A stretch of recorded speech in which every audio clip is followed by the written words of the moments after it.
Hello everyone, Jai Jagannath. Good morning to all. Welcome to my channel. I am Smriti and you watching my channel Study with Smriti.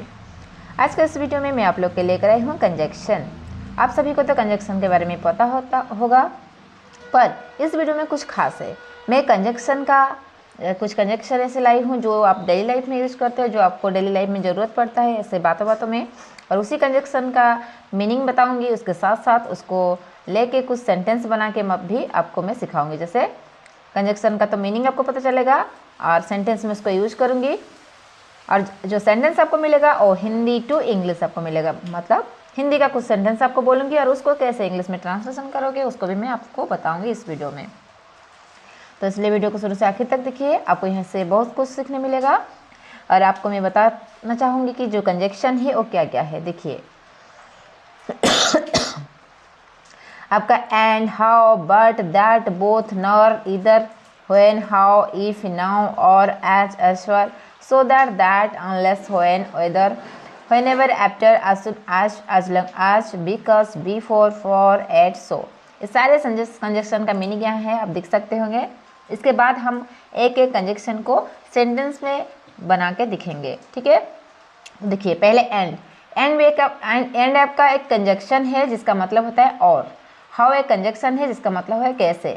But परंतु, that कि, both दोनों, नर ना वो, इधर या, when कब, हाउ कैसे, इफ यदि, नाउ अब, और, या आज जैसा, आज इफ माने, सो दैट ताकि, दैट उससे, अनलेस जब तक, व्हेन कब, वेदर चाहे, व्हेनेवर जब कभी, आफ्टर बाद में, आज सुन आज जल्दी, आज लॉन्ग आज जहाँ तक, बिकॉज क्योंकि, बिफोर पहले, फॉर के लिए, एट अभी तक, शो का मतलब होता है इसलिए।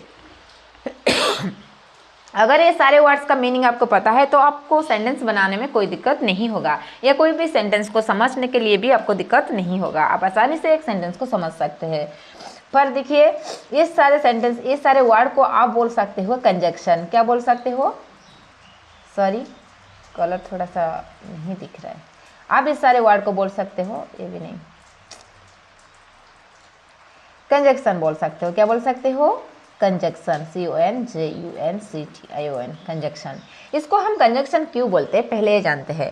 कंजक्शन एक ऐसा वर्ड है जो दोनों वर्ड को, दोनों सेंटेंस को या दोनों फ्रेजेस को जोड़ता है, जिसका काम है जोड़ना, हम उसको कंजक्शन बोलते हैं। आप यहाँ पे जितना सारे वर्ड दिख रहे हैं वो सारे वर्ड आपका एक एक सेंटेंस को जोड़ता है, कभी एक दो वर्ड को जोड़ देता है, कभी दो दो फ्रेजेस को जोड़ता है। ध्यान रखना, जो वर्ड जोड़ने का काम करता है हम उसको कंजक्शन बोलते हैं। जैसे देखिए अगर मैं बोलूँगी आप और ओ दोनों, तो मैं बोलूँगी यू एंड ही बोथ। तो यहाँ जो बोथ है उसका काम है जोड़ने का, आपके साथ उसको वो जोड़ दिया। अगर मैं यूज करना चाहूँगी सो दैट, मैं बोलूँगी मेरे को नींद आ रहा था मैं सोना चाहती थी ताकि मेरे को रेस्ट मिले, तो मैं बोलूँगी I want to sleep so that I feel relax. तो दैट मीन्स दोनों काम को, दोनों जो सेंटेंस है आपका उसको कौन जोड़ा? सो दैट जोड़ दिया। अगर हम फॉर का एग्जांपल लेंगे, फॉर का मतलब के लिए, ठीक है। मैं आपके लिए ही यहाँ आई हूँ, I come here for you. I come here एक वर्ड था आपका, सेंटेंस था, आई कम हियर, ये एक सेंटेंस था आपका, और उसको कौन जोड़ा? फॉर जोड़ा, फॉर यू। यू के साथ क्या किया? इसको जोड़ दिया। तो सो दैट जब कोई भी वर्ड जोड़ने का काम करता है आप समझ लेना कि ये एक कंजक्शन है। ऐसे और बहुत सारा कंजक्शन है, हम एक साथ तो नहीं पढ़ पाएंगे, एक के बाद एक पढ़ेंगे। तो वीडियो को शुरू से आखिर तक देखने की कोशिश कीजिए। यहाँ मैं जितना सारा सेंटेंस आपको बताऊंगी वो सारे सेंटेंस को जानने के लिए कोशिश कीजिए, आपका डेली लाइफ में यूज़ करने के लिए कोशिश कीजिए, और आपका जो इंग्लिश नॉलेज है उसको इम्प्रूव करने के लिए कोशिश भी कीजिए। अगर वीडियो आपको अच्छा लगेगा तो ज़्यादा टाइम इसको लाइक शेयर एंड सब्सक्राइब जरूर कीजिए। चलो स्टार्ट करते देरी ना करके पहला वाला कंजक्शन को। The first one is still. The first one is still. जो स्टिल है, स्टिल का मतलब क्या होता है? अभी भी। स्टिल मतलब अभी भी। अगर कोई काम पहले से हो रहा था और अभी भी चल रहा है तो उसके लिए आप स्टिल का इस्तेमाल करोगे। तो स्टिल का मतलब होता है अभी भी। तो जब जब हम कोई काम करते हैं, मतलब जैसे मैं खाना खा रही थी, अभी भी खा रही हूँ, तो मैं स्टिल का इस्तेमाल करूँगी। मैं स्कूल जा रही थी, अभी भी जा रही हूँ, वो स्टिल का इस्तेमाल करूँगी। अगर कोई काम है तुम पहले से कर रहे थे, अभी भी कर रहे हो, तो उसके लिए क्या यूज़ करोगे? स्टिल का यूज़ करोगे। ठीक है, तो देखिए पहला वाला सेंटेंस आपको क्या बोल रहा है? मैं अभी भी तुम्हारा इंतजार कर रही हूँ। दैट मीन्स मैं पहले से ही आपका इंतजार कर रही हूँ, अभी तक भी मैं आपका इंतजार में ही हूँ। मैं पहले से भी इंतजार कर रही थी और अभी तक भी कर रही हूँ, तो मैं यहाँ स्टिल का इस्तेमाल करूँगी। स्टिल का मतलब है अभी भी। तो मैं अभी भी तुम्हारा इंतजार कर रही हूँ, तो इसको हम इंग्लिश में बोलेंगे तो बोलेंगे still I am waiting for you. Still I am waiting for you, मैं अभी भी आपका इंतजार कर रही हूँ। Is that clear? इतना समझ में आया? तो चलते हैं आगे और देखते हैं। नेक्स्ट है आपका वह अभी भी भूखा है। मतलब वो पहले ही भूखा था, उसको भूख लग रहा था और अभी तक भी वो भूखा है, कुछ खाना नहीं खाया है। सो दैट जहाँ भी अभी तक आ रहा है, मैं बताइए आपको कि स्टिल का यूज होगा। तो वह अभी भी भूखा है, दैट मीन्स वो पहले से ही भूखा था, अभी तक भी भूखा है, तो हम यहाँ यूज करेंगे स्टिल ही इज हंग्री। क्या बोलेंगे? Still he is hungry. Is that clear? तो वो अभी भी भूखा है, तो जब जब हम अभी भी का यूज करते हैं तब तब हम स्टिल का इस्तेमाल करेंगे। Is that clear? नेक्स्ट है आपका मैं अभी भी यहाँ हूँ। मैं अभी भी यहाँ हूँ, दैट मीन्स मैं पहले से ही यहाँ थी, मैं पहले भी यहाँ थी और अभी तक मैं ये जगह छोड़ के नहीं गई हूँ, मैं अभी भी यहाँ हूँ। तो मैं इसको इंग्लिश में हम बता सकते हैं स्टिल आई एम हियर। क्या बोलेंगे? Still I am here. Still I am here, मैं अभी भी यहाँ हूँ। Still I am here. Next है आपका वह अभी भी सो रही है। वह अभी भी सो रही है, तो हम इसको देखो, वह अभी भी सो रहे हैं, दैट मीन्स आपका जो सेंटेंस है वो बोलना चाहता है कि वो जो सोई है वो पहले से ही सोया था और अभी तक वो नहीं जगा है, अभी तक वो नहीं उठा है, अभी भी वो सो ही रहा है। तो हम इसको इंग्लिश में बोल सकते हैं वह अभी भी सो रही है। तो सो रही है मतलब ये कोई लड़की के बता रहे, तो हम सी का इस्तेमाल करेंगे स्टिल सी इज स्लीपिंग। हम बोलेंगे स्टिल सी इज स्लीपिंग। वो अभी भी सो रही है, स्टिल सी इज स्लीपिंग। तो हमको ध्यान रखना है यहाँ लड़का के बारे में बता रहा है या लड़की। अगर लड़की के बारे में बता रहे तो सी का इस्तेमाल कीजिए, अगर लड़के के बारे में बता रहे तो ही का इस्तेमाल कीजिए। Is that clear? I hope यहाँ तक आपको समझ में आ गया होगा। चलते हैं आगे। Next one is not only but also. Not only but also का मतलब होता है ना ए और वो भी, मतलब दोनों चीज से कोई भी नहीं है, ना ए है ना वो भी है। ठीक है, तब हम नॉट ओनली बट ऑल्सो का यूज करेंगे। जैसे फॉर एग्जाम्पल देखिए, मैं हिंदी ही नहीं इंग्लिश भी जानता हूँ।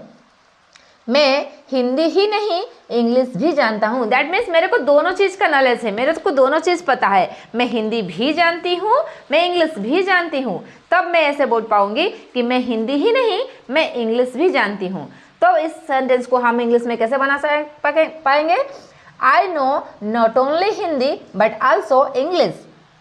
हम ऐसे बनाएंगे I know not only Hindi but also English. I know not only Hindi but also English. मैं हिंदी ही नहीं इंग्लिश भी जानती हूँ। ठीक है, तो ऐसे जब जब हम दोनों चीज़ को बताने चाहेंगे कि मेरे को दोनों आता है, मैं दोनों खा सकती हूँ, मैं दोनों जगह जा सकती हूँ, लाइक दिस, ऐसे सेंटेंस में हम नॉट ओनली बट ऑल्सो का यूज करेंगे। ना पर वो भी, मतलब ना खाली इसको नहीं उसको भी मैं जानती हूँ, खाली इसको नहीं मैं उसको भी कर सकती हूँ, खाली इसको नहीं मैं उनको भी जानता हूँ। तो लाइक दिस, इस टाइप का सेंटेंस अगर आपको मिलता है, दोनों चीज को आप जानते हो, दोनों चीज को आप खा सकते हो, दोनों जगह आप जा सकते हो, तो उसके लिए आप नॉट ओनली बट ऑल्सो का यूज कर सकते हो। ठीक है, इज दैट क्लियर? नेक्स्ट देखिए, नेक्स्ट बोल रहा है वह मेरा ही नहीं तुम्हारा भी भाई है। वह मेरा भी नहीं तुम्हारा ही भाई है, मतलब जो भाई है वो आपका भी भाई है और मेरा भी भाई है। तब मैं ऐसा सेंटेंस बताऊंगी कि वह तुम्हारा ही नहीं है, वह मेरा भी भाई है, या वह मेरा भी नहीं है, ये वह तुम्हारा भी भाई है। तो इस सेंटेंस को हम इंग्लिश में कैसे लिख सकते हैं? He is not only my brother but also your. हम बोलेंगे he is not only my brother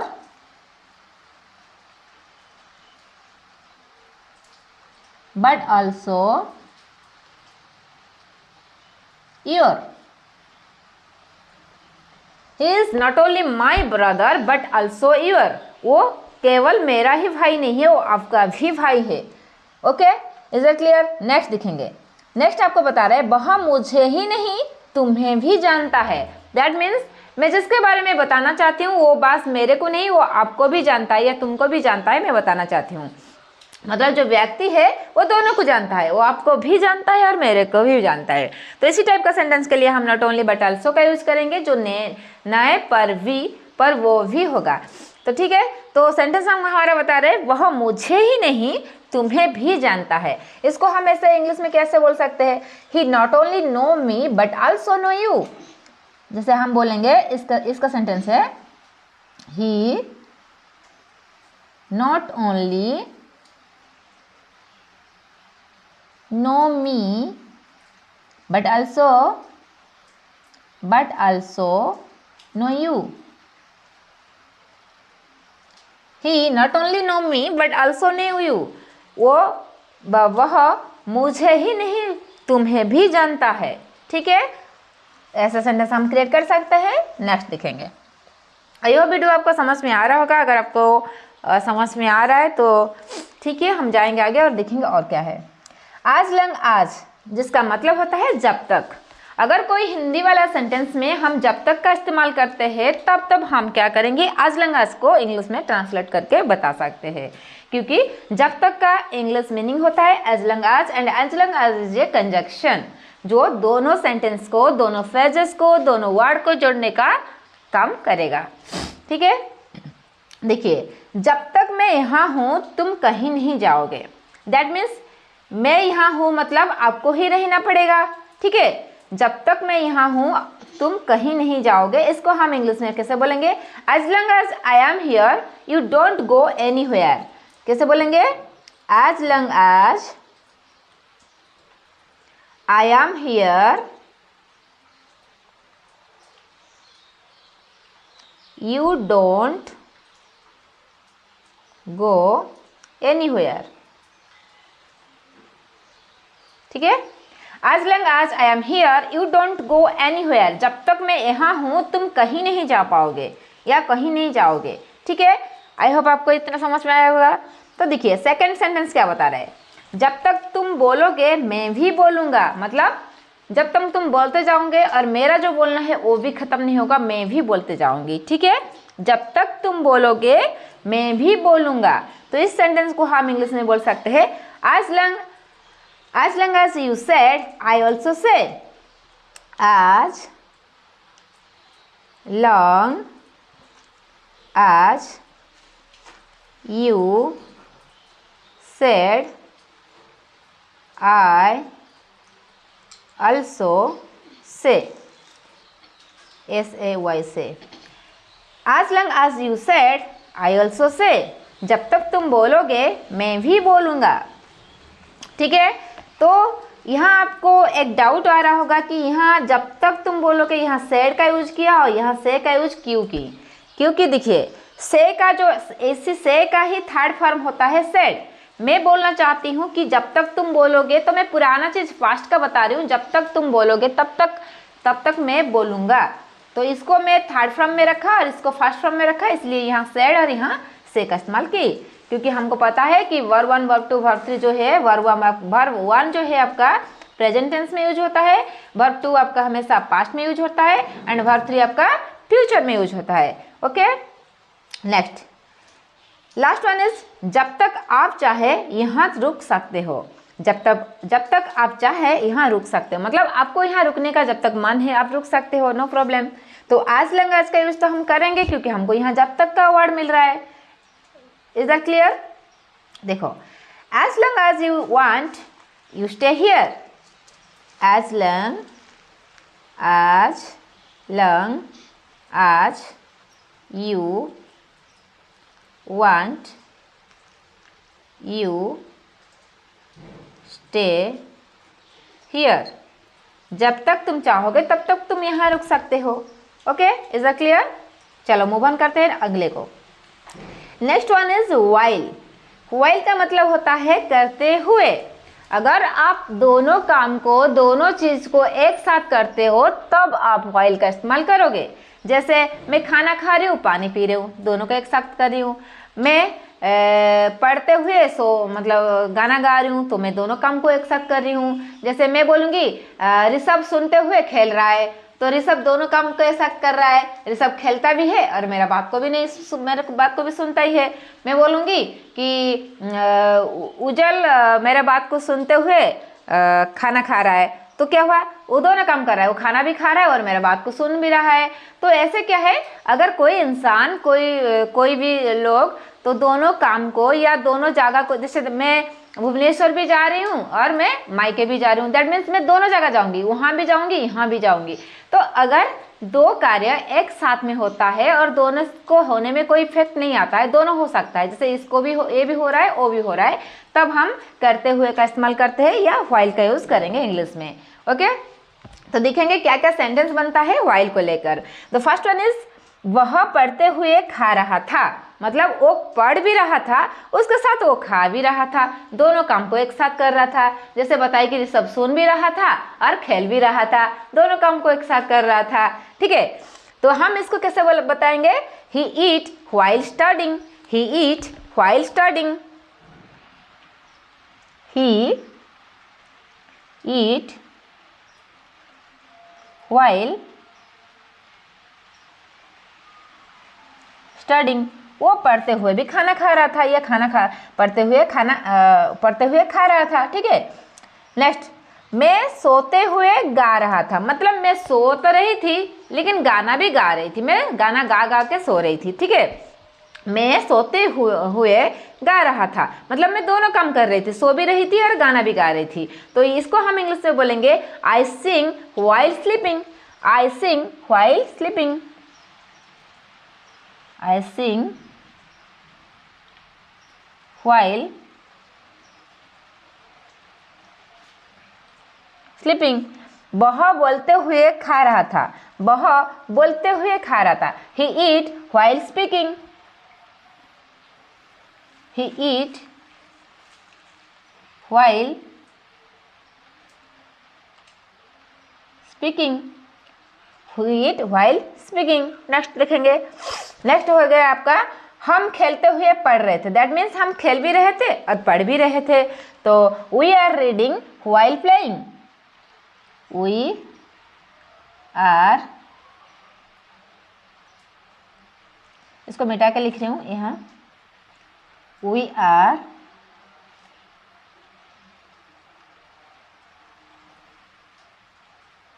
reading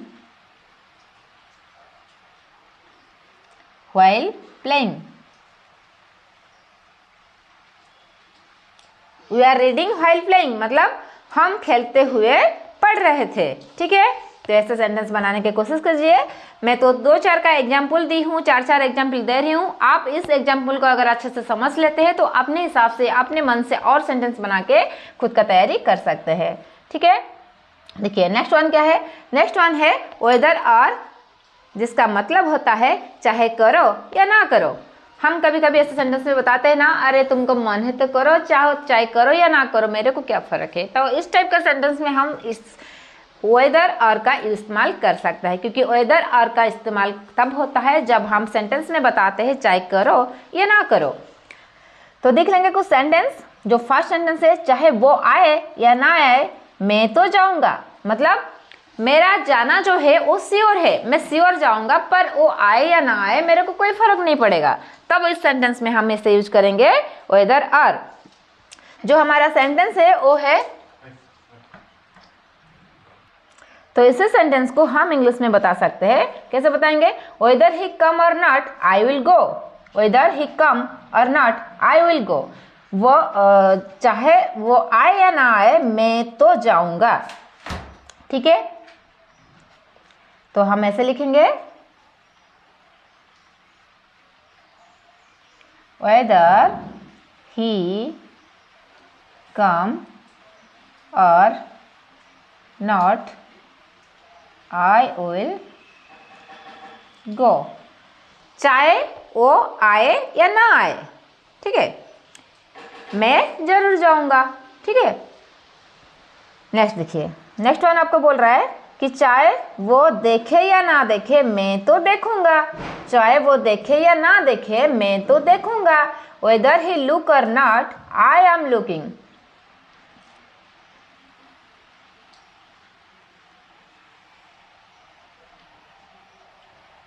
whether he look or not I am looking। आप सोच रहे होंगे कि मैं लुक का इस्तेमाल यहाँ क्यों की, क्योंकि आपको पता है कि सी का मतलब भी देखना होता है, लुक का मतलब भी देखना होता है, एंड वॉच का मतलब भी देखना होता है। मैं थोड़ा सा टाइम लेकर आपको इसको एक्सप्लेन करना चाहूँगी कि कहाँ हम लुक, कहाँ सी, कहाँ हम वॉच का इस्तेमाल करेंगे। तीनों का मतलब होता है दिखना, पर तीनों का जो यूज है वो अलग अलग सेंटेंस में होता है, क्योंकि अलग अलग मीनिंग निकालता है वो दिखना। चलो हम देखते हैं फास्ट। फास्ट है आपका, एक सेकेंड, फास्ट है आपका सी। क्या है? सी, इसका मतलब ही देखना। नेक्स्ट है आपका लुक, इसका मतलब भी देखना। नेक्स्ट है आपका वॉच, वॉच का मतलब भी देखना होता है। पर सी का इस्तेमाल हम तब करेंगे जब हम कोई चीज को बिना चाहे दिख रहे। जैसे मैं आपको अभी पढ़ा रही हूँ या आप वीडियो दिख रहे हैं, यहाँ मैं कुछ भी लिख रही हूँ तो आपको दिखाई दे रहा है।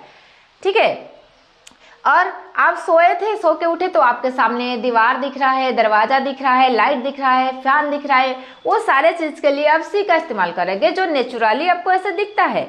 लेकिन जब कोई चीज को आप फोर्सफुली दिखते हो या कोई आपको फोर्सफुल दिखने के लिए फोर्स करता है, तब आप लुक का इस्तेमाल करोगे। जैसे मैं आपको पढ़ा रही हूँ तो मैं आपको बोलूँगी ए मेरे तरफ देखो, इस लेसन को देखो, इस पेजेस को देखो। तो ये क्या हुआ? मैं आपको फोर्स की, मैं आपको फोर्स डाली कि इसको देखो, तो तब आप लुक का इस्तेमाल करोगे। क्यों? जहाँ जहाँ आपको फोर्सफुली दिखने बोलते हैं तहाँ लुक का इस्तेमाल आपको करना पड़ेगा। या अगर आप किसी चीज़ को छुप छुप के दिख रहे हो या दिखने की कोशिश कर रहे हो, जैसे देखिए आप कुछ काम कर रहे हो, जैसे मैं आपको पढ़ा रही हूँ, आप पीछे बैठ के ना कुछ बदमाशी कर रहे हो और मैं आपको दिखने की कोशिश करूँगी कि वो क्या कर रहा है। मतलब आप जो चीज़ों कर रहे हो उसके दिखने का कोशिश मैं कर रही हूँ, छुप छुप के आपको दिख रही हूँ, तब मैं लुक का इस्तेमाल करूँगी। ध्यान रखना, जो नेचुरली हमको दिखता है उसके लिए सी का इस्तेमाल करेंगे। जो चीज़ को कोई हमको फोर्सफुली दिखा रहा है या हम खुद क्या करते हैं ना, इंटेंशनली दिखते हैं, तब हम लुक का इस्तेमाल करेंगे। नेक्स्ट हो गया आपका वॉच। वॉच का इस्तेमाल तब होता है जब हम एंटरटेनमेंट के लिए कोई चीज़ को दिखते हैं।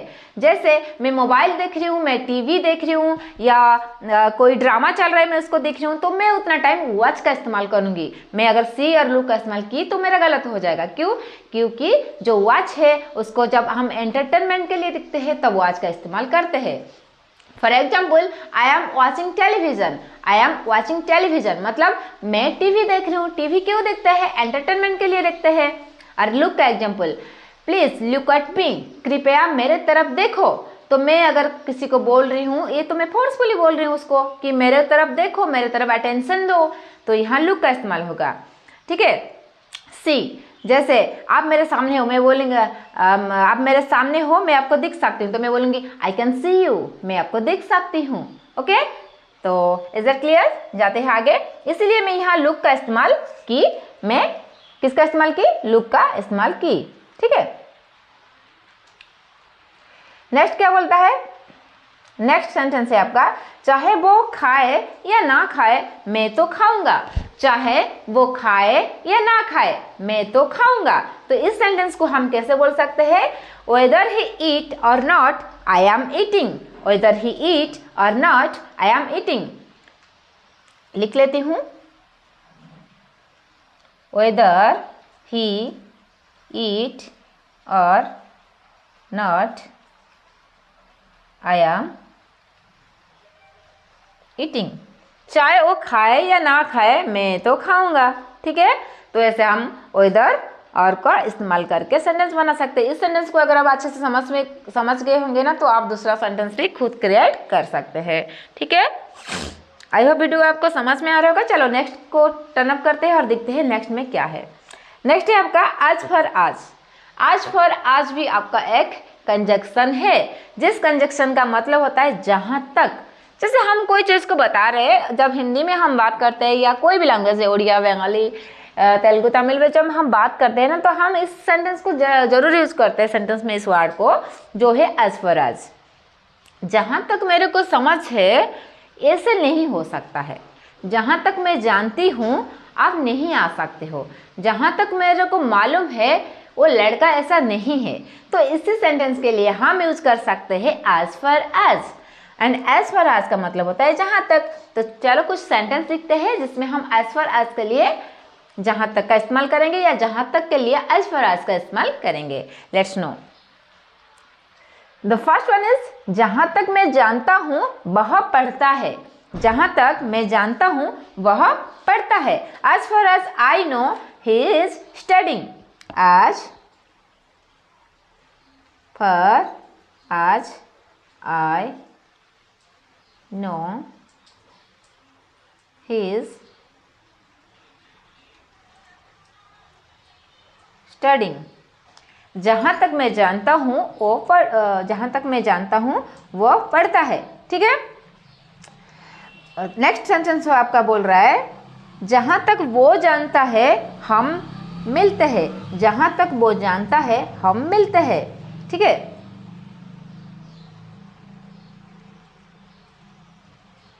as far as he know we are खेलते, सॉरी मिलते नहीं, खेलते हैं। as far as he know we are playing। क्या है ना, as far as he know we are playing। we are playing। okay, is that clear? I hope यहाँ तक आपको समझ में आ गया होगा। एंड लास्ट वन, ये सेंटेंस क्या बोल रहा है आपका, जहां तक मैं जानता हूं वो लोग बातें करते हैं। जहां तक मैं जानता हूं वो लोग बातें करते हैं। as far as I know they are talking। as far as I know they are talking। as far as I know they are talking. ठीक है, जहां तक मैं जानता हूं वो लोग बातें करते हैं। Is that clear?